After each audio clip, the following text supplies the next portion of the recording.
পুনৰ সীমান্তত নগা দুৰ্বৃত্তৰ দপদপনি অসম নাগালেণ্ড সীমান্তত পুনৰ এক উত্তপ্ত পৰিস্থিতি এবাৰ গোলাঘাটৰ অসম নাগালেণ্ড সীমান্ত নহয় এবাৰ মৰিয়নি যোৰহাট জিলাৰ মৰিয়নিৰ যি নকছাৰী অঞ্চলটো আছে যেটো দীৰ্ঘদিনৰ পৰা অসমৰ নাগালেণ্ডৰ তাত সীমা সমস্যা অব্যাহত আছে তাত থকা অসমৰ ফালে যিসকল লোক আছে তেওঁলোকে প্ৰতিটো মুহূৰ্তত নগাৰ পৰা তেওঁলোকে ভাবুকি পাই আহিছে তাত থকা ক্ষুদ্ৰ চাহ খেতিয়কসকলক নগা লোকসকলে একাংশ নগা দুৰ্বৃত্তই মন গলে তেওঁলোকক টাৰ্গেট কৰি আহিছে আৰু এইবাৰ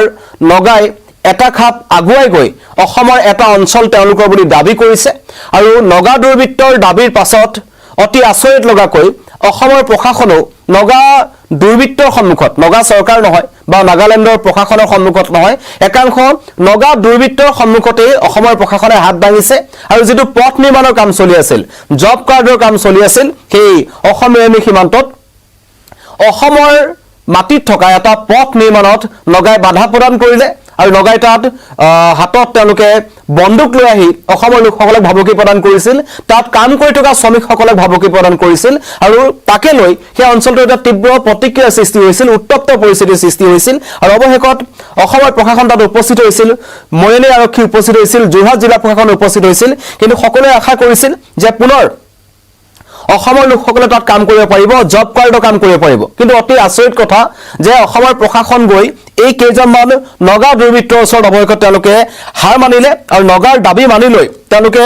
তাত প্ৰশাসনে পথ নিৰ্মাণৰ ফলক তেওঁলোকে আঁতৰাই দিলে আৰু লগতে এনৰেগাৰ যেটো নিৰ্মাণ কাৰ্য চলি আছিল তাৰ ফলকো কিন্তু অসমৰ প্ৰশাসনে আঁতৰাই দিলে কিন্তু অতি পৰিতাপৰ কথা হেয়া অসমৰ মাটি অসমৰ মাটিত অসমৰ প্ৰশাসনে অসমৰ আৰক্ষীয়ে গৈ আমাৰ অসমৰ শ্ৰমিকসকলে নিৰ্মাণ কৰি থকা যেটো পথ আছিল সেই পথৰ কাৰ্য বন্ধ কৰি দিছে কিয় বুলি যদি প্ৰশ্ন কৰে কেইটামান নগা দুৰ্বৃত্তৰ ভয়ত কেইটামান নগা দুৰ্বৃত্তৰ অভূতপূৰ্ব তেওঁলোকৰ দাবী আছে যে এইবোৰ সব তেওঁলোকৰ মাটি পথ বাগান সকলো নগাই নিজৰ বুলি দাবী কৰে মন গলে গুলি ফুটাই থৈ যায় আৰু সেই সীমান্তত থকা লোকসকলক তেওঁলোকে বাৰম্বাৰ টাৰ্গেট কৰি আহিছে কিন্তু তাৰ পাছতো অতি দুখ লগাকৈ যদি ক'বলৈ যাওঁ যে সেই অঞ্চলসমূহত এতিয়া কটকটীয়া নিৰাপত্তাৰ মাজত জব কাৰ্ডৰ যিসকল শ্ৰমিক আছিল তেওঁলোকে কাম কৰি আছিল এতিয়া সেই যি নিৰাপত্তা আছে সেইটো তেহঁতৰ নাথাকিব এই ধৰণৰ নগা দুৰ্বৃত্ত একাংশ আহিছে লগতে অসমৰ প্ৰশাসনো আছে এইটো পথ নিৰ্মাণৰ কাম চলি আছিল আৰু তাতেই এক উত্তপ্ত পৰিস্থিতি সৃষ্টি হৈছে এইদৰে অসমৰ যিসকল শ্ৰমিক আছিল যিসকলে কাম কৰি আছিল তেওঁলোকে এতিয়া নিজৰ কাম তাত বন্ধ কৰি দিব লগা হৈছে কিন্তু তথাপিও প্ৰশ্ন উত্থাপন হয় যে নগাৰ ইমান খাহ কোট পালে যে অসমৰ মাটিত আহি তেওঁলোকে অসমৰ নিৰ্মাণ কাৰ্য তেওঁলোকে বন্ধ কৰিছে কিছুদিন 3 দিন পূৰ্বে যে গোলাঘাটৰ ৰেংমা বনাঞ্চল আছে ৰেংমা বনাঞ্চলতো অনুৰূপ এটা ঘটনা আমি দেখিবলৈ পাইছিলো যেটো ৰেংমা বনাঞ্চলৰ কাষত থকা 1 নং জয়পুৰ আৰু 2 নং জয়পুৰ গাঁও তেওঁলোকে নিজৰ বুলি তেওঁলোকে দাবী কৰিছিল আৰু প্ৰত্যেক ঘৰ মানুহৰ পৰা নগা দুৰ্বৃত্তৰ বা নগা দুৰ্বৃত্ত হক বা দুটামান সন্ত্ৰাসবাদী সংগঠন আছে উগ্ৰপন্থী সংগঠন আছে যেনে NSCN আছে আৰু এটা সংগঠন আছে তেওঁলোকৰ মেজৰে সাইন কৰি দিয়া সহি কৰি দিয়া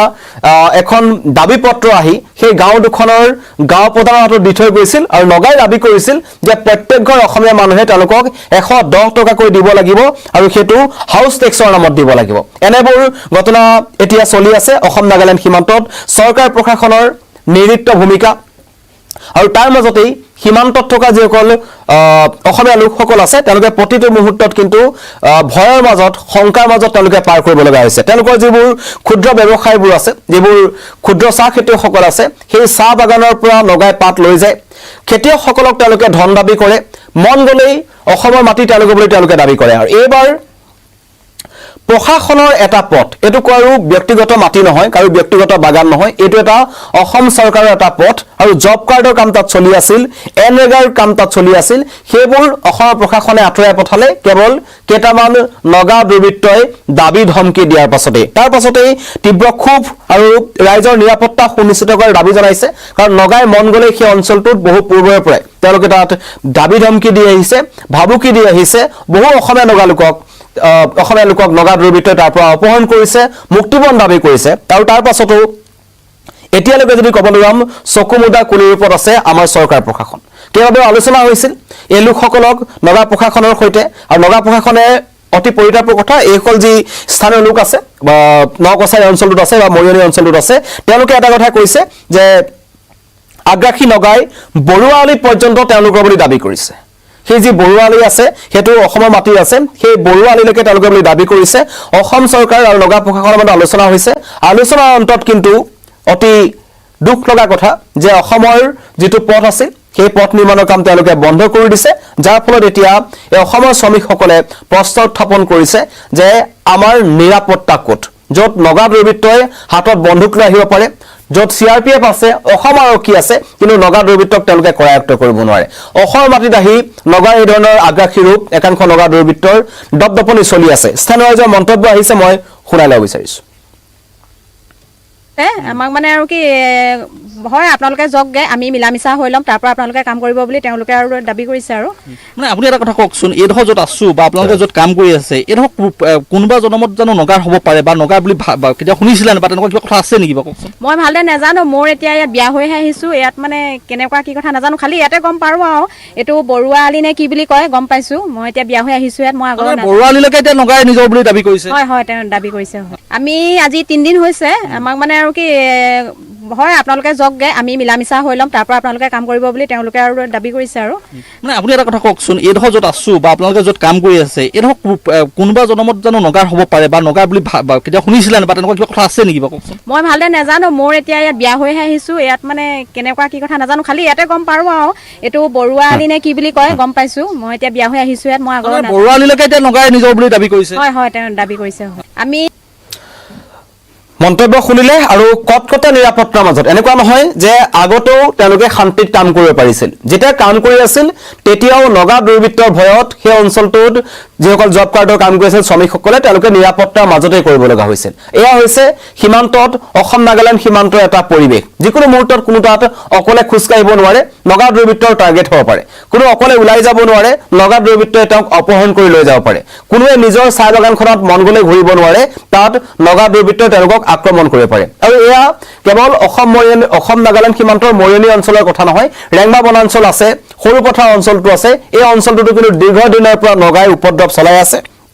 আৰু এইবাৰ তেওঁলোকে এটা যিটো ঐতিহাসিক পথ বুলি ক'ব লাগিব, বৰুৱাআলি আছে, সেই বৰুৱাআলিটো তেওঁলোকে নিজৰ বুলি দাবী কৰিছে। আৰু এনেকুৱা ধৰণৰ দাবী নগাৰ দুৰ্বৃত্তৰ ফালৰ পৰা আগৰ পৰা আহি আছে। আৰু এই ক্ষেত্ৰত যদি ক'বলৈ যাম, আমাৰ যি প্ৰশাসন আছে তেওঁলোকে এনেকুৱা এটা ঘটনা হ'লে তাত উপস্থিত হয়, তাৰ বাহিৰে কিন্তু তাত কোনো ধৰণৰ আৰক্ষী বেটেলিয়নৰ কেম্পৰ ব্যৱস্থা তেওঁলোকে কৰা নাই, যিটো সীমান্তৰ ৰাইজে বহু আগৰ পৰাই কৈ আছে। কিবা কাৰণত যদি নগাৰ হাতত তেওঁলোকৰ অস্ত্ৰ শস্ত্ৰ আছে, মন গ'লে তেওঁলোকে অস্ত্ৰ শস্ত্ৰ চলোৱাৰ ভাবুকি প্ৰদান কৰে, তেনে পৰিস্থিতি যদি সৃষ্টি হয় তেন্তে সীমান্তত বহু লোকৰ ডাঙৰ বিপদত তেওঁলোক পৰিব পাৰে। কিন্তু ইমানৰ পাছতো এতিয়ালৈকে অসম চৰকাৰৰ ফালৰ পৰা কোনো ধৰণৰ এটা বিহিত ব্যৱস্থা গ্ৰহণ কৰা নাই। ওলোটাই অসম চৰকাৰে তাত চলি থকা কাম, অসমৰ যি পথ নিৰ্মাণৰ কাম চলি আছিল সেইবোৰ তেওঁলোকে বন্ধ কৰি দিছে। জব কাৰ্ডৰ ফলক তেওঁলোকে উঠাই আনিলে, এনৰেগাৰ যি ফলক আছিল, পথ নিৰ্মাণৰ ফলক আছিল, সেইবোৰ তেওঁলোক ওলাই আহিলে। আৰু এতিয়া প্ৰশ্ন উত্থাপন হৈছে যে ৰাইজৰ নিৰাপত্তা সুনিশ্চিত কৰিব লাগিব। প্ৰশ্ন উত্থাপন কৰিছে স্থানীয় বিধায়ক ৰূপজ্যোতি কুৰ্মী, যিজনে নিজেই এবাৰ নগাৰ আক্ৰমণৰ বলি হৈছিল, কোনোমতে পলাই তেওঁ নিজৰ জীৱন ৰক্ষা কৰিবলৈ সক্ষম হৈছিল। সেইজন ৰূপজ্যোতি কুৰ্মীৰ সেই সমষ্টিৰ ৰাইজে তেওঁক প্ৰশ্ন উত্থাপন কৰিছে যে আমাৰ জীৱনৰ নিৰাপত্তা ক'ত, কাৰণ তাত নগাই মন গ'লে আহি সেই অঞ্চলবোৰ নিজৰ বুলি দাবী কৰি আহিছে। যিদৰে ৰেংমা বনাঞ্চল নগাই নিজৰ বুলি দাবী কৰিছিল, এই মৰিয়নি সীমান্তত থকা অসম নাগালেণ্ড সীমান্তৰ এটা বিবদমান এলেকা আছে। আৰু সেই বিবদমান এলেকাটোৰ যি সীমা সমস্যা আছে সেইটো এদিনীয়া নহয়, সেয়া দীৰ্ঘদিনীয়া সমস্যা। সেই সমস্যা সমাধানৰ কাৰণে বহুবাৰ আবেদন নিবেদন কৰা হ'ল। আমাৰ অসমৰ যি সীমা সমস্যা নিৰ্ধাৰণৰ কাৰণে যিবোৰ পদক্ষেপ গ্ৰহণ কৰা হৈছিল, কেশৱ মন্ত্ৰী অতুল বৰাই কেইবাবাৰো তেওঁলোকৰ নগা প্ৰশাসনৰ সৈতে আলোচনা কৰিছিল, কিন্তু আলোচনাৰ পাছতো কোনো সুমসূত্ৰ নোলাল। এতিয়াও সেই অনুৰূপ পৰিস্থিতি দেখিবলৈ পোৱা গৈছে। নগা দুৰ্বৃত্তই সন্ত্ৰাস চলাইছে আৰু নগা দুৰ্বৃত্তৰ সন্মুখত হাৰ মানি অৱশেষত অসম প্ৰশাসনে, অসমৰ যি যোৰহাট প্ৰশাসন আছে, জিলা প্ৰশাসন আছে, তেওঁলোকে অসমত পথ নিৰ্মাণৰ কাম বন্ধ কৰি দিবলৈ বাধ্য হৈছে।